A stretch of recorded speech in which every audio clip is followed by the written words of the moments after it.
of Government and Politics of Telangana. The subject name is Government and Politics of Telangana. In this, there are 5 blocks. In each block, there are 2 chapters, and in some other blocks are 3 chapters. In the last 3 blocks, are we having 3 chapters. The first block will be dealing with historical background. In the unit 1, which will be dealing with Nizam's role, Andhra Mahasabha, Telangana armed struggle, and Mulki agitation.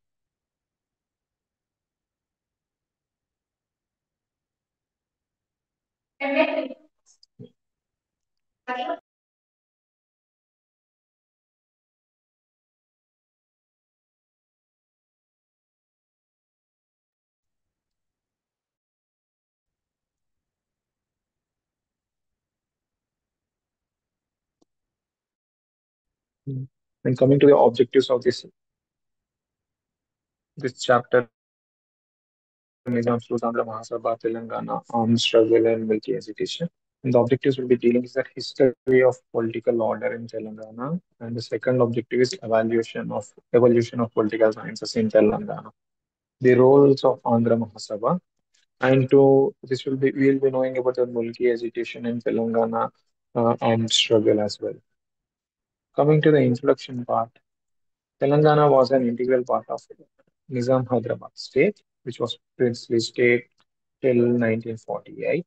And Telangana has a strict distinct dialect of Telugu. We can observe a lot of Telangana dialects for each 15 kilometers or 20 kilometers from place to place. If we move, you'll be seeing the different dialects are spoken by the Telangana people.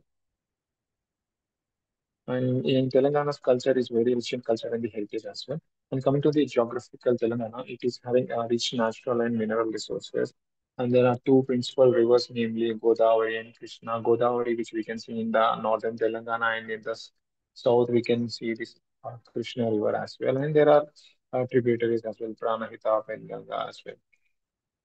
And the people of Telangana politely, consciously, and this consciousness was the result of many social, cultural movements during the 20th century. There were a lot of movements happened. We can see about the library movement, the nationalist movements, also the Telangana peace and armed struggle as well. And especially and the very recent happened was in this 2020, in the last 10 years was the Telangana movement.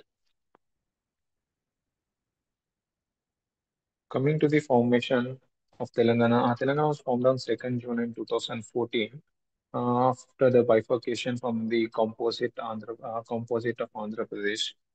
Uh, After the Andhra Pradesh and the Telangana got separated, Telangana was drawn into over 6 decades of separate. The Telangana movement struggle happened for 6 decades almost. From 1952, the Telangana military agitation has been started, and we finally got this separate state in 2014. It is almost 60 years, I can say. And Telangana is the 12th most populated state in the entire country. And in the area wise, we go, if we see in the entire country, it is 11th rank. And in the population type, it is 12th rank. And in the area wise, I mean land wise, it is of 11th rank. And coming to the borders, we can find this Chhattisgarh, Maharashtra, Karnataka, Andhra Pradesh. We can find this borders. And there is a lot of different languages also being spoken in Telangana, which is Kannada, Maratha, Urdu, Hindi, English, and these are the languages mostly prevalent in Telangana. For the administrative convenience, Telangana is divided into 33 districts of Telangana state with famous hill ranges such as Yadagiri ranges in Adilabad, Karimnagar and Warangal, and Balaghat ranges, Hyderabad, Nalgonda, and Nizamabad. You can see this Anantagiri hills in the Vikarabad as well. And there are tributaries, as I told before, Godavari and Krishna consists of tributaries which are Bhima, Maner, Manjira, Musi, etc. And Telangana has a very rich in mineral resources like limestones, granite, iron, manganese, and the coal, especially known for the Singareni Collieries Companies Limited in northern Telangana and in the Khambam, Bhadraji, Kothagudem, Manchiryal, Peddapalli, Godavari, and all these areas. and history of political order in Telangana modern age. The political order of Telangana have been marked by the autocratic rule of many dynastic, like ancient, medieval, and modern periods. During the ancient and medieval periods of Telangana, we are having the Satavahanas, Ikshvakus, Velama kingdom, Vishnukundis, Eastern Chalukyas, and the Kakatiyas, and the Nizams, Bahmani kingdom, and all those were there in the past, modern, medieval, and ancient as well. Will mostly this Telangana culture lies with this Kakatiya kingdom. The famous rulers were these Beta Raja, Prola Raja, Rani Rudama Devi, Ganapati Deva, etc. Uh, Prataparudra, a lot of things in this Prataparudra made efforts to evolve a civilized,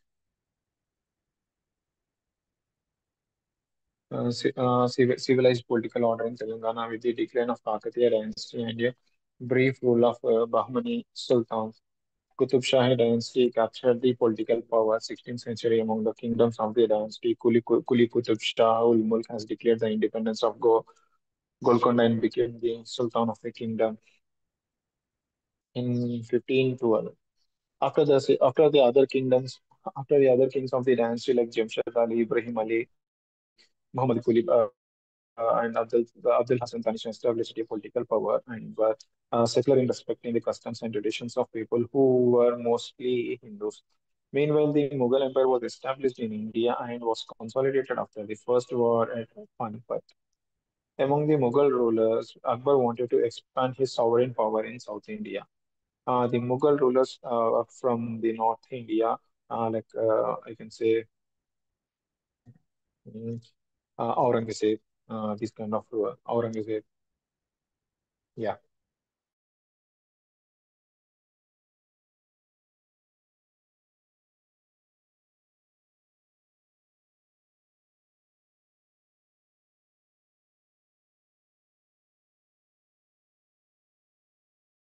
Just I know.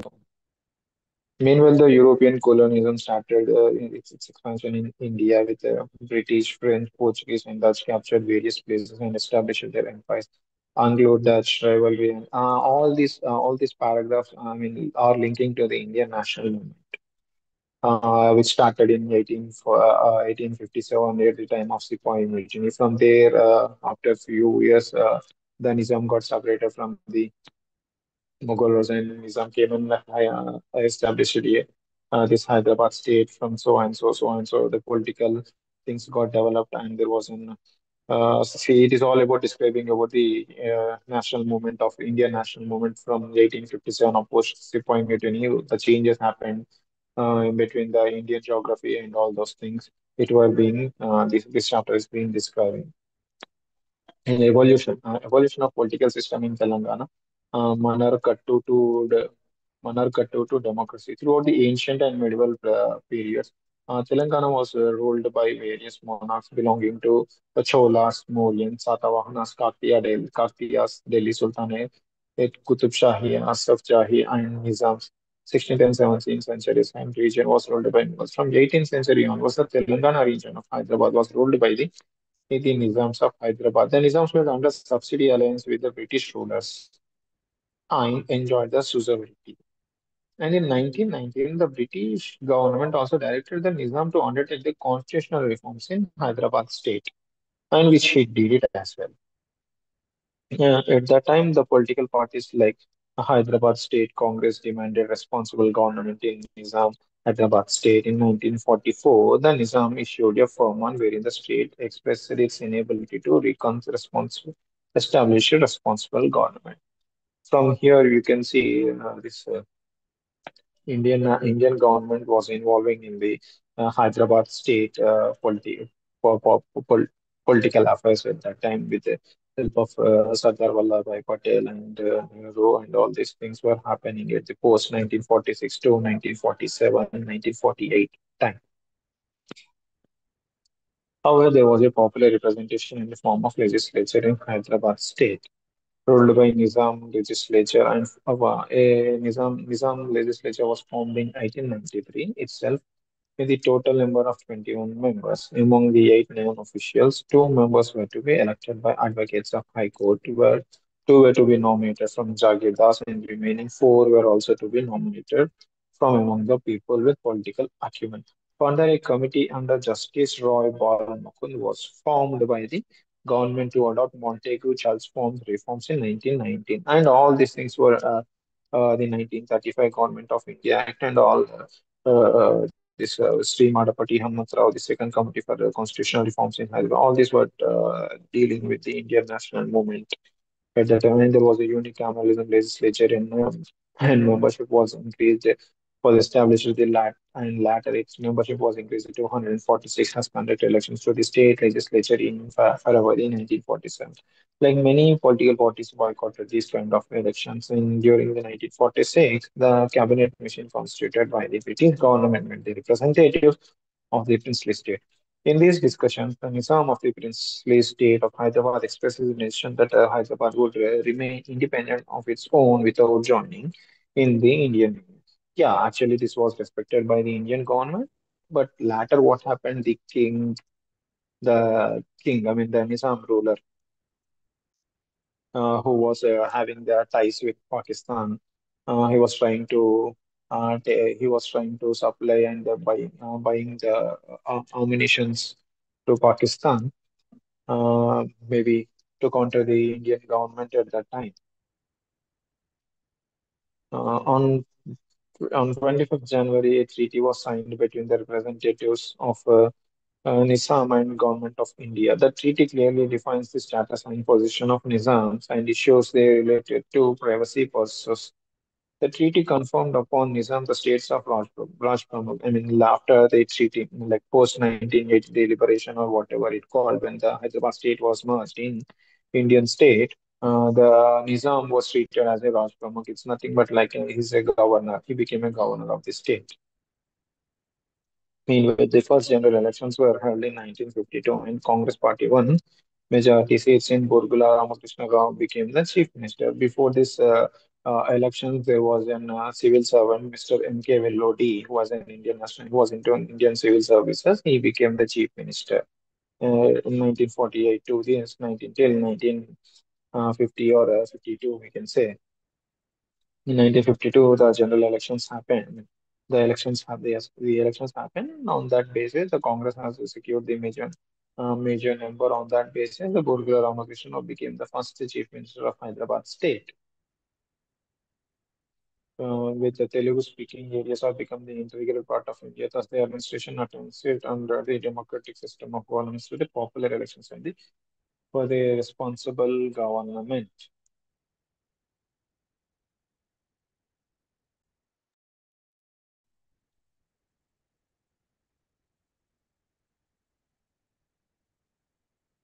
Here you can, and actually we are getting to the what is Nizam's rule. Nizam's rule. The princely state of Hyderabad was also known as Nizam Kingdom, as was first established by Nizam ul Mulk. Who is the whole Nizam ul Mulk here?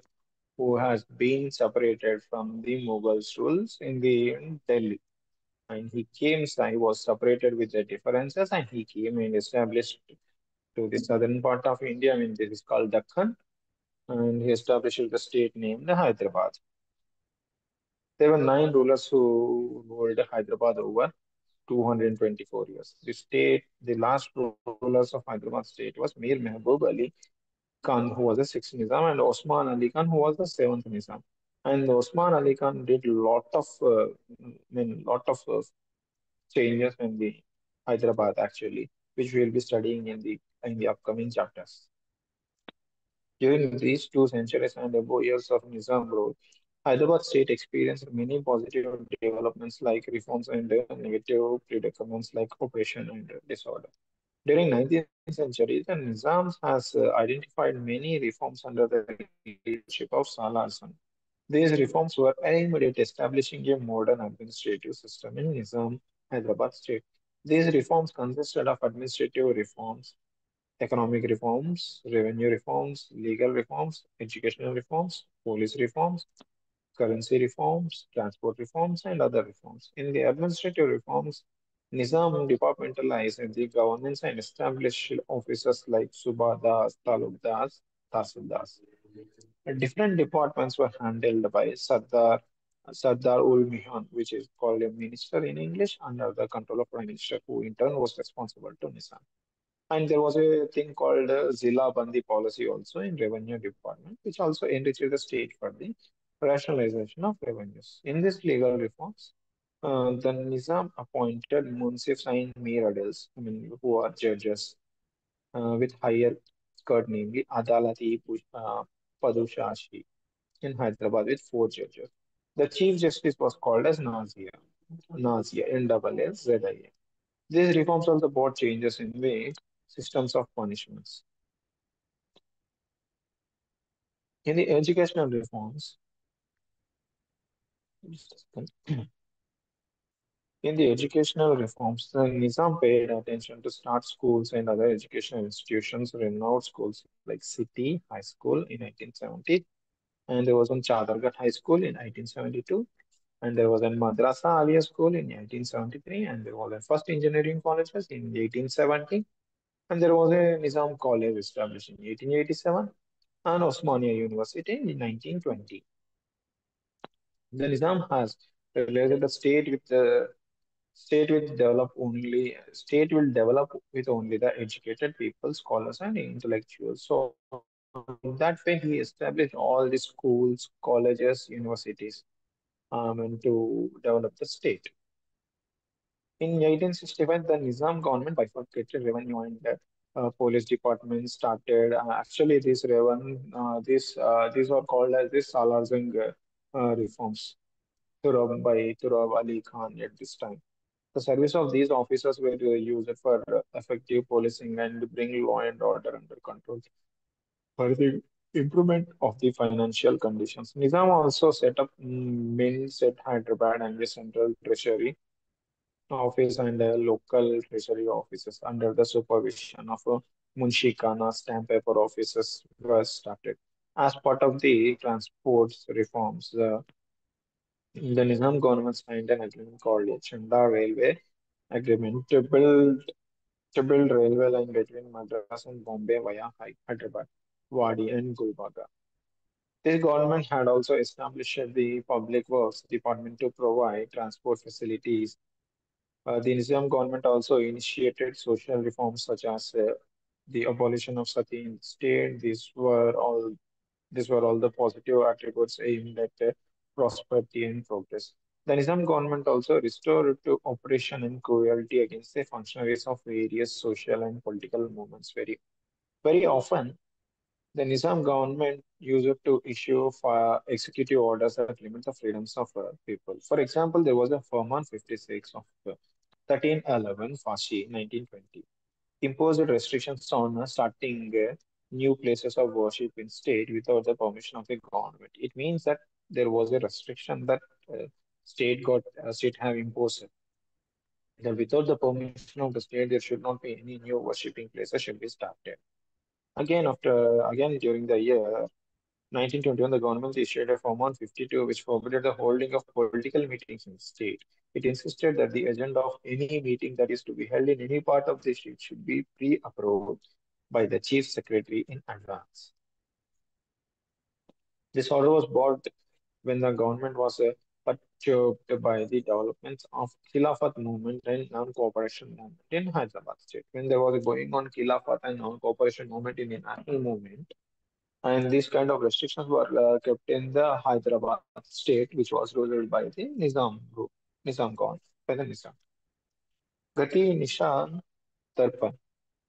Again, the Nizam government issued a gag order in 1929 known as Gasti Nishan Tirupur or Farman number 53. This declared any person holding public meetings should only give 10 days prior notice to the police commissioner or to the collector, but also send in advance the agenda of the meeting.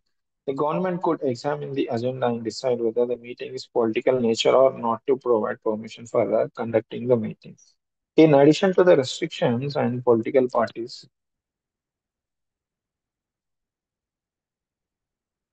Public meetings in newspapers, the government also imposed the conditions on establishing private schools, and there was a gymnasiums and a place of worship. Several newspapers like Kesari, Swarajya, Hitavad were also uh, published and were banned in Hyderabad state, actually. The Nizam government imposed many restrictions on freedom of press and imposed penalties on editors and reporters of various newspapers like Hyderabad Record, The Pioneer, and The Hindu also. The Hindu, which was is also being circulated right now. Hyderabad State Congress was banned.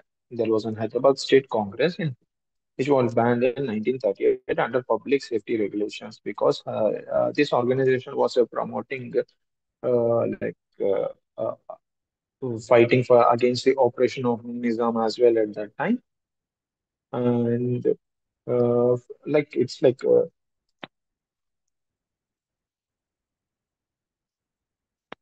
there was an issue going on mulkis and non-mulkis also. All India State People Conference wrote a letter to the Nizam government and warned in the following words. The state of Hyderabad will have to change its way completely before it can entitle itself to any consideration in assemblies, determining the future of India. And in the event of the ban on the state Congress continuing and other civil liberties being denied, it will be the right of the state Congress to function in spite of this ban and assert their rights to civil liberties. Later, the government lifted the ban on Hyderabad state in April 1946. When socialist leader Jayaprakash Narayan visited Hyderabad and delivered a speech in May 1947,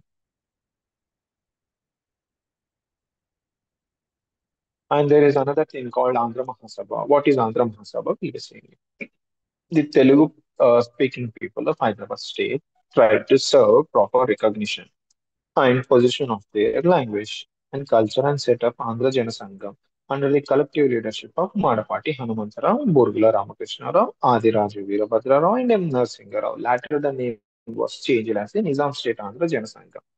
The Sangam was aiming at the social, economic, and cultural revival of Telugu pride and language. The Andhra Jana Sangam held four conferences at Hyderabad. The first one is at 1923 in Hyderabad. The second one is in 1924 in Nalagonda, 1925 in Madurai, and 1928 in Suryapet. Later, the second generation leaders of Andhra Janasangam converted it to the Nizam Andhra Mahasabha. These leaders included Ravi Narayana Reddy, Bhaddam Yella Reddy, Pulijala Venkatrao, and others felt the aims and objectives of the Sangam should include social, economic, and political questions such as poverty, rural and indebtedness, political reforms, and so on. The Andhra Mahasabha attained a mass character with the inclusions of new issues in the agenda. The first state level conference of Andhra Mahasabha was held at Jogipet in 1930 under the leadership of editor Golconda Patrika Suroram Pratapa, editor of Golconda Suroram Pratapa Reddy. This conference set the agenda for a struggle in the new thinking patterns in course of time, and the Andhra Mahasabha held second conference in 1931, which is in Devarkonda. The third conference happened in Khammam 1934. Fourth one is in Sirisilla 1935. Fifth one is in Shadinagar 1936. Sixth one is in Nizamabad in 1937. Seventh one is Malkapuram in 1940, which is in Hyderabad. And the eighth one is happened in Chilkur in 1941. Ninth conference happened in Dharmavaram in 1942. And the 10th conference happened in again in Hyderabad in 1943. 11th one is in Bongir in 1944. 12th one is 1945, Khammam 1945. From the sixth conference onwards, Andhra Mahasabha was tilting towards ideals and the ideology of communism. In the seventh conference, the Andhra Mahasabha openly opposed the constitutional reforms announced by the Nizam government in the latter years. Andhra Mahasabha split into two groups actually. Among these were the group led by K.B. Ranga Reddy aligned. One is the rightist and the other one is the leftist, which was led by the Bhatam Yella Reddy. The leader of the second group controlled the organization and led the Telangana peasant, which was the communism ideology, which got separated. They led the Telangana armed struggle. Um, and we'll be discussing now the Telangana armed struggle in a while. What is Telangana armed struggle? Telangana armed struggle is started in 1946 and continued till October 1947. 46 actually. The land under Nizam and other landlords like Jagirdar and the Deshmukhs were known as Sarfakas, Diwani lands, various sections of lands like Jagirdar, Deshmukhs, Banjardas, Matekdas, etc. belonging to the user to build the exploit the people. Absentee landlordism and oppressive land tenure system were prevalent. These oppressive tendencies and irrational revenue system led to the land alienation and pauperization, growing discontentment among the peasants over irrational tax structures, illegal exactions, evictions of tenants, rises in prices, and petty the system mm, gave rise to peasant oppression, popularly known as Telangana armed struggle. There was a Communist Party under the banner of Andhra Mahasabha. It was started with an incident in Devarkonda in Janagam Taluk when the local landlord tried to occupy the lands of a poor peasant. People systematically formed village squads, dispute squads, and guerrilla squads to fight for their interests against the oppressive tendencies against the landlords. These squads gave slogans like ban on Zamindari system and also to the tiller of conflicts. Like there was a thing called Dunina Vade Bhumi, like that. Who tills the land? It belongs to him. This kind of slogans were raised. Two leaders, namely Chakali Yellamma and Doddi Komaraya, stood as an inspiration for the sacrifices. These struggles spread to the Nagar, Nalgonda, Warangal, Khammam, Nizamabad, and Adilabad district. The volunteers of the squads liberated many villages from the clutches of the landlords. By 1948, around 4,000 villages were parallel villages, village level parallel governments were established. Through the Telangana peasant armed struggle, could not achieve its objective of establishing a social society. It has achieved a number of successes. This movement paved a way to the abolition of Zamindari system and demands further land reform. These social evil practices like Vetti, Baghela, Jogini, and others were vehemently opposed by common people and all sections of people become assertive of their rights. The Telangana peasant armed struggle facilitated the redistribution of land by village spots to agricultural laborers, small farmers, and marginal farmers. The tenant farmers became the landowners. This movement was resulted in the growth of another peaceful movement known as Bhudan movement. The Communist Party of India that led the Telangana peace and armed struggle, gave up its revolutionary overtones and joined the parliamentary politics. Many leaders emerged with Telangana peace and armed struggle. These leaders included Ravi Narayan Reddy, Batam Yella Reddy, Doddi Komariya, Chakali Yellama, Mukudda Moinuddin, Raja Bahadur Gaur, K.L. Mahindra, P. Sundaraya, Arutla Ramachandra Reddy, and many others. And what is Mulki agitation? Mulki movements were held in history of Telangana for many times. Its history goes back to the regions of Asaf Jahis in the independence period. The Mulki issue surfaced and became, yeah, what is Mulki? Mulki means nothing but a local guy who was born in Hyderabad. Movement during 1959. These movements ultimately paved the state for separate Telangana state. Mulki means a native person or a local resident. Non-Mulki or Gail Mulki means a person migrated for public employment. During the Bahmanis rule, the Qutub-Shahis many numbers Mulki were invited, non-Mulkis were invited and inducted into administration by providing public employment. Thus, the non-Mulkis occupied many important positions during the rules of Bahmani sultans. Many people from Iraq, Iran, Turkey, and other countries settled in Hyderabad for public employment. Moreover, there was a lot of discrimination in the administration in favor of non-Mulkis, and local people were regarded as secondary citizens. There were also disputes and physical attacks against each other by Mulkis and non-Mulkis during Bahmani rulers and Qutub Shahi rule. In the Asaf Jahi dynasty, Nizam, the conflict between Mulkis and non-Mulkis arose due to the various reforms undertaken by this Salahuddin. These reforms have facilitated to many of the non-Mulkis, Hyderabad of Mahbub Ali Khan. Actually, at that time, there was a lot of non-Mulkis were migrated from the other places from Mughals and Turkey, as well as at the times of reforms done by the Salahuddin, because there was not having not because of the lack of technology. I mean, lack of literacy. What happened in Telangana? So people came from different areas and they were occupied in the main offices. So like that, the migration happened. Like that, by coming of these people, they also got other their families and extended families because of this downtroddeness in Telangana. They have observed it and they made a good move actually from their perspective, which is a curse to the local people.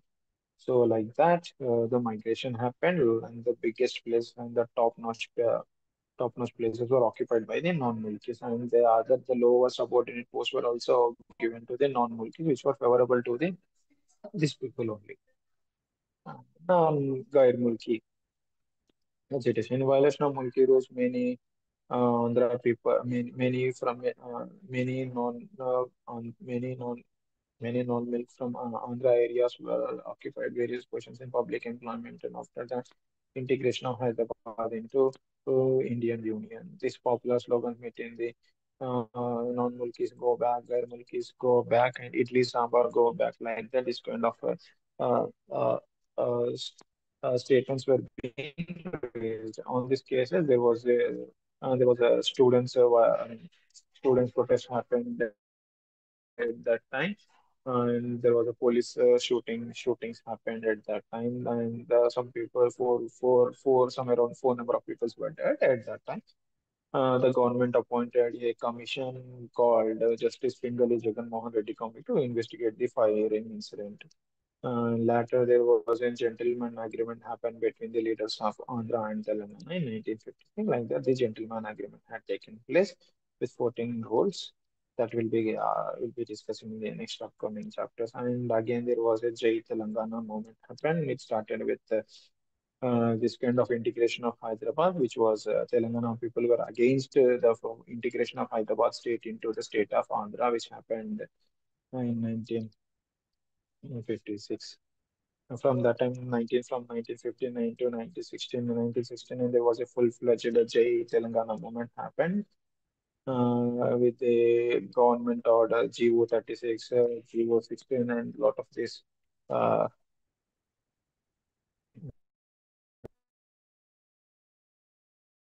be yeah. What is summary? The summary with this chapter is we came to know uh, what is Nizam's rules and what is Andhra Mahasabha and what led to the Telangana peasants movement and how the integration happened, who is Nizam, who is Nizam 6, Nizam 7, and all these things were sorted out in this chapter. So some practice questions and morals questions like we can say is that what is the nature of Nizam's role in Hyderabad state? And can I write few lines about Telangana peasant armed struggle? And what is the issue of Mulki led to various political agitation? Yeah, that's it. That's it. That's it for today. We'll meet another session. Thank you.